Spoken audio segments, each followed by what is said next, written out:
ನೀನ್ ಎಂತ ಎಣ್ಣೆ ತಗೊಂಬಂದು ಉಜ್ಜಿದ್ರು ನನ್ ರೋಗ ಅಂತೂ ವಾಸಿ ಆಗಲ್ಲ. ಅದ್ರ ಬದಲು ಒಂದ್ ಅರ್ಧ ಕೆಜಿ ಲಾಡು, ಒಂದ್ 2 ಲೀಟರ್ ಬಾದಾಮಿ ಹಾಲು, ಒಂದು 3 ಕೆಜಿ ಆ ಪಿಸ್ತಾ ಬಾದಾಮಿ ಎಲ್ಲ ಮಿಕ್ಸ್ ಮಾಡಿ ತಂದ್ಕೊಟ್ಬಿಟ್ರೆ ಕಷ್ಟಪಟ್ಟು ತಿಂದಾದ್ರೂ ರೆಡಿ ಆಗ್ಬಿಡ್ತೀನಿ. ಓಕೆ, ಅದರ ಅವಶ್ಯಕತೆ ಇಲ್ಲ ರಾಜ. ಈಗ ನಮ್ಮ ಕಂಟಿ ಕೊಡೋ ಟ್ರೀಟ್ಮೆಂಟ್ಗೆ ಪಂಚ ಎತ್ಕೊಂಡು PT ಉಷನ್ ಅಣ್ಣನ್ ತರ ಟ್ರಯೋಂತ ಓಡ್ತಾ ಇರ್ತೀಯ.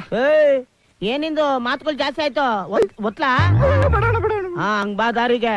ಹಂಗೆ ಮೀಟರ್ ಒತ್ತದ ಮ್ಯಾಟ್ರ್ ಓಪನ್ ಆಗ್ಬಿಡ್ಬೇಕು. ಹೋಗಲೇ ಏನು ನೋಡಲೇ ಏನು ಏನಿದು? ಡಾಕ್ಟ್ರು ಪೇಷಂಟು ಇಷ್ಟು ಡೀಪ್ ಆಗಿ ಅಂಟ್ಕೊಂಡ್ ಬರ್ತಾವ್ರೆ. ಪುಷ್ಪ, ಬೇರೆ ಪೇಷಂಟ್ಸ್ ನೋಡಮ್ಮ. ಹೇಗಿದ್ದೀರಾ ನಾಯರ್ ಅವ್ರೆ? ಬಹಳ ನಲ್ಲಾಯ್ತು ಉಂಡೆ, ಆದ್ರೆ ಸ್ವಲ್ಪ ಕಾಲ್ ನೋವು. ನಾಯರ್ ಅವ್ರೆ, ನಿಮ್ ಕಾಲಿಗೆ ಕಂಟಿ ಅವ್ರು ತುಂಬಾ ಒಳ್ಳೆ ಟ್ರೀಟ್ಮೆಂಟ್ ಕಂಡಿಡ್ದಿದಾರಂತೆ. ಅಷ್ಟೊಂದು ತೊಂದ್ರೆ ಅವ್ರೇನ್ ತಗೊಳ್ಳೋದ್ ಬೇಡ. ಇದೇನ್ ಕಡ್ಡಿ ತಗೊಂಬಿಟ್ಟವ್ರೆ? ನನ್ಗೆ ಹಿಡ್ದಿರೋ ರೋಗ ಈ ಜನ್ಮಕ್ಕೆ ವಾಸಿ ಆಗಲ್ಲ. ಏನೋ ನೀವು ಕೂಡ ಊಟನ ಮಾಡ್ಕೊಂಡು ಎಲ್ಲೋ ಬಿದ್ಕೊಂಡಿರ್ತೀನಿ ಅಲ್ವಾ? ಮತ್ತೆ ನಮ್ಮೂರ್ ಗಂಜಾಮ್ ಗಂಗಾಧರಂಗು ಇದೇ ತರ ಕಾಯಿಲೆ ಬಕ ಮುಚ್ಕೊಡಿತ್ತು. ಒಕ್ಕನ್ ಶುಕ್ಲಾಚಾರಿ ತಂದ ನೋಡಿ ಮಂತ್ರ ದಂಡಾನ ಅರ್ಧ ಗಂಟೆಯಲ್ಲಿ ರೆಡಿ ಆಗ್ಬಿಟ್ಟ. ಯಾರು? ಮಂಡ್ಯ ಬಂದೆ ಬಂದೆ ಬಂದೆ. ವಾಮೋನೆ ವಾಮೋನೆ ಕಾಲೆ. ಏನಾದ್ರು ಫೀಲಿಂಗ್ಸ್ ನಡೀತಾ ಇದೆಯಾ ಬಾಸ್? ಕುಡ್ತಾನಾದ್ರೂ ಆಗ್ತಾ ಇರ್ಬೇಕಲ್ಲ. ನೀನ್ ಕೆರ್ಕೋಬೇಕಷ್ಟೇ, ನನಗೇನು ಆಗ್ತಾ ಇಲ್ಲ.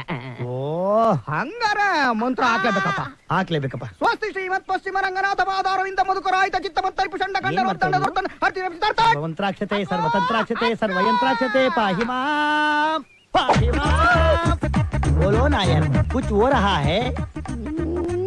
ಪಾದದಲ್ಲಿ ಸ್ಪರ್ಶ ಇಲ್ಲ ಅಂದ್ಮೇಲೆ ಗ್ಯಾರಂಟಿ ಇದು ಮಂಡಿದೆ ಪ್ರಾಬ್ಲಮ್. 1 2 ಗಂಟೆ 2 ಇಂಚ್ ಕೆಳಗ ಹಾಕ.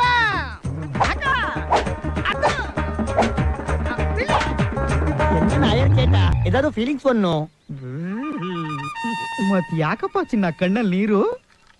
ವಾಸಿ ಆಗದೆ ಇರೋ ಕಾಯಿಲೆಗೋಸ್ಕರ ನೀವಿಬ್ರು ತಗೋತಾ ಇರೋ ಟೆನ್ಷನ್ ನೋಡಿ ನನ್ನ ಮನಸ್ಸಿಗೆ ಬಹಳ ಖುಷಿಯಾಗಿ ಆ ಖುಷಿ ಉಕ್ಕಿ ಉಕ್ಕಿ ಕಣ್ಣಲ್ಲಿ ನೀರಾಗಿ ಹರಿತಾ ಇದೆಯಪ್ಪ.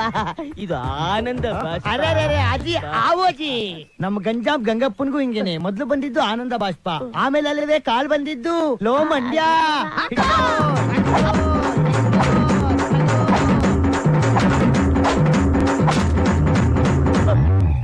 ಕಾಯಿಲೆ ವಾಸಿ ಆಗ್ಲಿಲ್ವಾ? ಹೆಂಗ್ ವಾಸಿ ಆಗತ್ ಮೇಡಮ್? ಬಿಟ್ಟಿ ಊಟ, ಬಿಟ್ಟಿ ತಿಂಡಿ, ಈ ಕಾಯಿಲೆಗೆ ಈ ಬಾಡಿನ ಬಿಟ್ಟು ಹೋಗಕ್ಕೆ ಮನ್ಸಿಲ್ಲ ಮಂಡ್ಯ. ಇವತ್ತಿಗೆ ಇಷ್ಟು ಸಾಕು, ನಾಳೆಯಿಂದ ಸ್ಪೆಷಲ್ ಟ್ರೀಟ್ಮೆಂಟ್ ಸ್ಟಾರ್ಟ್ ಮಾಡೋಣ. ನಡೀರಿ ನಡೀರಿ, ನನಗೆ ಗೊತ್ತು ಮಗುವಿಗೆ ನಡೆಸಬೇಕು ಅಂತ. ಬಯಸದೇ ಬಂದ ಭಾಗ್ಯ ಕೆನ್ನೆ ಮೇಲೆ ತುಂಟ ಕಿರುನಗೆ. ಸ್ಟಾಪ್ ದ ಗಾಡಿ. ಮಂಡ್ಯ, ಶಾಕ್ ಟ್ರೀಟ್ಮೆಂಟ್ ನಾಳೆ ಕೊಡ್ತೀವಿ ಅಂತ ಹೇಳಿದ್ವಲ್ವಾ? ಇವತ್ತೇ ಕೊಟ್ಬಿಡೋಣ, ಟೈಮ್ ಯಾಕೆ ವೇಸ್ಟ್ ಮಾಡೋದು? ಕೊಡು ಮಾತ್ರ. ಹಂಗನ್ನು ಮತ್ತೆ